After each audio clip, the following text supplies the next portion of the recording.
So Community Support Frankston assists people with things such as material relief aid, so that could be assistance with food, it could be for essential items such as blankets, clothing. No money changes hands, obviously, because it's for people who are assessed as really being in financial hardship and needing it the most. Also assistance with things like essential medications, travel costs, crisis accommodations, utility bills, all of those sorts of things. Something that people don't think about as often is some of the information, more of the advocacy work. So increasingly people are turning up to places for help and are being referred to mobile apps and to computers to be able to fill out applications and paperwork. And what the volunteers down at Community Support Frankston are able to do is actually sit down with someone, to treat them with dignity and respect, and take that time to help them with a practical problem, pick up a phone, negotiate an issue, debt, those sorts of things. Creating Change campaign came about through a really good relationship with the customer experience manager at Bayside, who was increasingly seeing more and more people, I suppose, in trouble and in hardship, and had come over to a community event that Community Support Frankston was running, and didn't know a lot about us, and from that point on we've been in regular touch with Bayside, talking about people in the community that are really struggling and that we've been able to work with collaboratively to try and get a better result for. So that's where it all originated from. So CSF is funded through an emergency relief grant. We also have philanthropics that get involved with the work that we do for special projects and just for money that goes straight into our material relief. We receive local government, so Frankston City Council are involved with helping with our building and our only 2 paid staffing roles, and then we rely on another 100 volunteers who put in about 1,300 hours every year just to keep our doors open.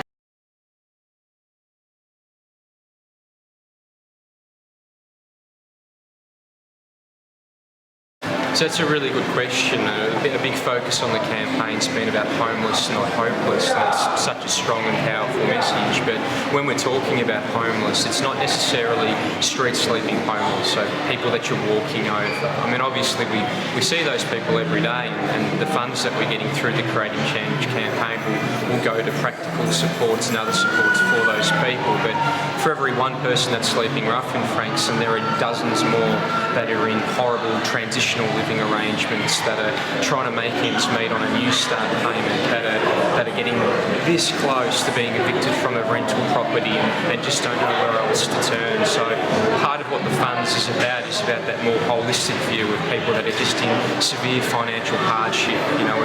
It's your local battlers, it's your ordinary Frankston people as well as those who are in the most disadvantaged. Prior to 2014, emergency relief centres such as Community Support Frankston had been directly funded based on, I suppose, Centrelink data about community need. And under the 2014 Abbott Hockey government, federal funding changed, so the entire emergency relief sector, which is primarily made up of volunteers, was made to competitively tend and compete against each other for funding, and it also meant that there was around about a 30% national reduction in funding for ER. So in terms of how that impacted us in Frankston, it was close to $100,000 in emergency relief aid that was lost for our area, which meant that we really needed to call upon more community partners and make a dollar stretch more than we'd ever had to before. And that's just what happens. But what we've also seen happen over the past 12 to 18 months is a kind of a shrinking space, I suppose, for people who are really disadvantaged to be able to go and access a community meal or just these sort of drop-in spaces that they can feel welcomed and still part of the community. And some of that stuff is ongoing. There are community partners looking to try and do what they can, but there needs to be a high level of support from everyone involved to make sure that we're looking after those who are most vulnerable. Yeah, no, I think it's quite amazing actually. I started volunteering at the centre myself about 12 years ago, and I was probably the youngest person there. And traditionally, volunteers had been more of the older brigade who'd been around for a lot of years and had the time. And it's really good in a way. What we've seen, for 2017 is a lot of younger people are getting more involved, but can't necessarily stay for 5, 10, 15, 20 years. It's just the way it is. So I guess it's about organisations like us kind of understanding that there is a change in volunteering, and it's about how we cater that to bring people in and make the most of their skills for more shorter term volunteering.